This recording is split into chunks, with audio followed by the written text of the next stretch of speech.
Ayan, paalis nga pala kami niyan. Tingnan nyo naman ang aming baby Brandon. Talagang ang tindi ng kapit sa aking damit, di ka akala mo na may mawawala.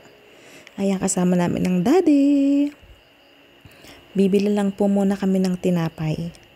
Hi, baby Brandon. Bali, ayan po, bibili ang daddy ng tinapay.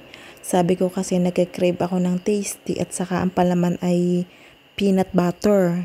Kaya ayun, sabi niya, titingin siya din kung may tinda. Sana na may tinda para makatikim ng peanut butter eh. Natatakam ako nung isang araw pa. Bali, ayan po ang daddy, ayun. Mukhang meron ngang nabiling peanut butter. Bali, malapit nga lang po pala ito sa aming bahay. Papunta pala kami ng Kairalaw niyaan, kaya kami ay nakasasakyan. Ayun ang daddy. Hindi ko masyadong matanaw.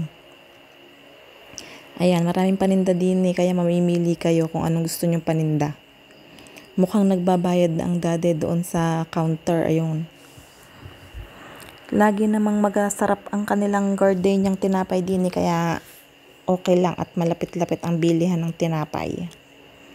So, ayan po. Pwede rin bumili ng mga ulam dyan sa tindahan na iyan. Ayan, kami ni baby Brandon. Ayan, naglilikot na siya, naiinip na. Napaka mainipin talaga ng batang iyan. So, ayan, naantay namin ang daddy. Ayan ang daddy, nakabili nga ng tasty. Kitang-kita ko na. Ayan, seryoso yarn. Kano kaya ang bili niya? Oops, mali ang daan mo. Dito sa kabila. Oops, sabi na't babalik ulit eh.